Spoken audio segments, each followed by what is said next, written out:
Yes. Hello guys, I am Deepak Kumar. Today I am speaking about cyber security.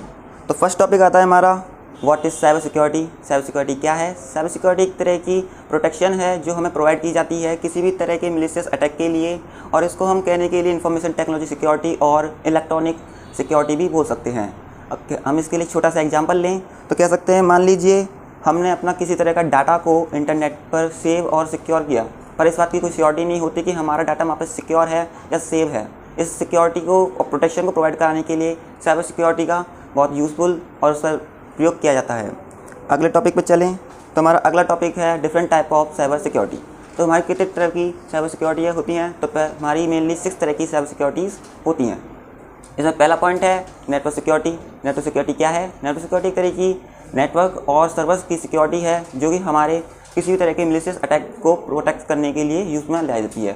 मान लीजिए हमारे WhatsApp पे कई लोगों का कॉन्टैक्ट है और उनसे हमारे रोज़ का कुछ ना कुछ शेयरिंग होता है, और वहीं पर अगर हमारा कनेक्शन उनसे टूट जाए तो वहाँ पर नेटवर्क सिक्योरिटी एक बहुत इंपॉर्टेंट रोल प्ले करता है। आगे चलते हैं, अगला पॉइंट है हमारा एप्लीकेशन सिक्योरिटी। एप्लीकेशन सिक्योरिटी क्या है? एप्लीकेशन सिक्योरिटी एक तरह की फाइल, हमारे डाटा, हमारे रिकॉर्ड को सिक्योर करने के लिए यूज़फुल होता है किसी भी थ्रेट से। मान लीजिए हम एक छोटा सा एग्जांपल ले लेते हैं, हमारी कोई फाइल है जो बहुत ही ज़्यादा इंपॉर्टेंट है और उसको सिक्योर रखना बहुत ज़्यादा ज़रूरी है, तो वहाँ पर साइबर सिक्योरिटी उसको प्रोटेक्शन प्रोवाइड कराती है। अगले टॉपिक पर चलते हैं, इसका वो है इन्फॉर्मेशन सिक्योरिटी। इन्फॉर्मेशन सिक्योरिटी क्या है? मान लीजिए हमारा कोई प्राइवेट डाटा है जिसको हमें इन्फॉर्मेशन को हमें हाइड रखना है किसी भी पब्लिक प्लेस से, किसी भी व्यक्ति से, तो हम उसको इंटरनेट पे सेव कर देते हैं और वहाँ सिक्योर रखते हैं, पर इस बात की कोई श्योरिटी नहीं होती कि वो वहाँ पे सिक्योर है या नहीं है। तो वहाँ पे साइबर सिक्योरिटी उसे सिक्योर रखने के लिए व सेफ्टी प्रोवाइड कराने के लिए बहुत यूज़फुल होता है। अगला पॉइंट है इसमें ऑपरेशनल सिक्योरिटी। मान लीजिए यहाँ पर हमने किसी को कुछ शेयर करने के लिए भेजा, हमारी तरफ से वो लोडिंग ले रहा है और उस तरफ से भी सेकंड साइड से भी लोडिंग ले रहा है, मगर बीच में होने वाली किसी भी तरह की प्रॉब्लम्स को ना हो, उसे वहाँ पर ऑपरेशनल सिक्योरिटी रोल प्ले करता है कि किसी तरह की प्रॉब्लम हमारे बीच में ना आए और हमारा जो शेयर डाटा है वो वहाँ तक दूसरी जगह तक पहुँच जाए। अगला हमारा आता है डिजास्टर रिकवरी। डिजास्टर रिकवरी क्या है? मान लीजिए बाय द वे हमारे कंप्यूटर में या फिर हमारे लैपटॉप में, हमारे मोबाइल में किसी भी तरह का वायरस एंटर कर जाता है और वो कुछ ना कुछ तरह की प्रॉब्लम क्रिएट कर देता है, तो वहाँ पर डिजास्टर रिकवरी उस चीज़ को सही करने के लिए बहुत यूज़फुल होता है, क्योंकि डिजास्टर रिकवरी उस चीज़ को रिकवर कर लेता है और दोबारा से उसी चीज़ को उसी परफॉर्म में प्ले कर देता है। अगले इस तरफ जाते हैं, अगला पॉइंट है हमारा एंड यूजर एजुकेशन। यहाँ पर क्या होता है? यहाँ पर बहुत ही इंपॉर्टेंट पॉइंट है, यहाँ पर हमारे किसी भी तरह का अनरिकॉग्नाइज ईमेल जैसे ही किसी तरह का एंटर करता है हमारे लैपटॉप में, हमारे कंप्यूटर में, मोबाइल में, तो वो उसी टाइम उसे डिलीट कर देता है। किसके द्वारा? यूएसबी ड्राइव के द्वारा। अगले टॉपिक की तरफ चलते हैं हम अपने। अगला टॉपिक ऐसा छोटा सा चार्ट है जो हमें समझाने के लिए। फिर उसके अगला पॉइंट है हमारा साइबर थ्रेट्स, साइबर के क्या क्या खतरे हैं। तो अगला पहला खतरा है हमारा मॉलवेयर। मॉलवेयर क्या है? मॉलवेयर एक तरह का सॉफ्टवेयर है जो कि डिज़ाइन किया गया है किसी भी कंप्यूटर को, लैपटॉप को, मोबाइल को पूरी तरह से डिस्ट्रॉयड और डैमेज करने के लिए, और वहाँ पर ये तरह का बहुत बड़ा खतरा हो जाता है क्योंकि हमारा पूरी इन्फॉर्मेशन लैपटॉप पे और हमारे कंप्यूटर पे सेव रहती है और ये मॉलवेयर ऐसे ही एंटर करते ही उन चीज़ों को सबसे पूरी तरह से डिस्ट्रॉय कर देता है। अगला थ्रेट्स आता है फिशिंग। फिशिंग को हम फिशिंग भी बोल सकते हैं क्योंकि फिशिंग एक तरह की नॉक होती है जो चारा बिछाती है किसी भी यूज़र के लिए, और वहाँ पर ये यदि कोई यूज़र उस जाल में फंस जाता है तो उसकी वहाँ पर मनी, उसकी आइडेंटिटी, उसकी बैंक से रिलेटेड किसी तरह की इन्फॉर्मेशन हो या उसकी प्राइवेट किसी तरह की इन्फॉर्मेशन या डिटेल हो, उस चीज़ को वहाँ पर चुरा लिया जाता है। वह एक तरह का थ्रेट है ये भी। अगले थ्रेट पे चलते हैं, वो है man in the middle attack. Man in the middle attack क्या है? Man in the middle attack एक तरह का वह अटैक है जहाँ पर यदि कोई व्यक्ति और दूसरे व्यक्ति से बात कर रहा है या फिर कोई दो कंप्यूटर एक दूसरे के बीच में कुछ शेयर कर रहे हैं या फिर एक व्यक्ति किसी कंप्यूटर में कुछ शेयर कर रहा है, तो उसके बीच में से होने वाली किसी भी तरह की प्रॉब्लम क्रिएट करने के लिए man in the middle attack वहाँ पर यूज़ आता है। Man in the middle attack को रोकने के लिए यहाँ पर साइबर सिक्योरिटी बहुत अच्छा रोल प्ले करती है। अगले थ्रेट की तरफ चलते हैं हम अपने। अगला थ्रेट है हमारा पासवर्ड अटैक। मान लीजिए हमारा फेसबुक अकाउंट है जहाँ पे हमारी बहुत ज़्यादा इंपॉर्टेंट फाइल्स, हमारी कुछ फोटोज़ हो सकती हैं जो हमें किसी व्यक्ति को नहीं दिखानी मगर सेव रखनी है। अगर यदि कोई व्यक्ति वहाँ पर हमारे पासवर्ड को हाइड कर ले या फिर सीन कर लेता है वहाँ पर, तो वो हमारे फेसबुक अकाउंट को हैक कर सकता है। अगर कोई व्यक्ति हमारे फेसबुक अकाउंट या फिर किसी तरह के अकाउंट को हैक कर ले तो हम आप पासवर्ड अटैक बोल सकते हैं।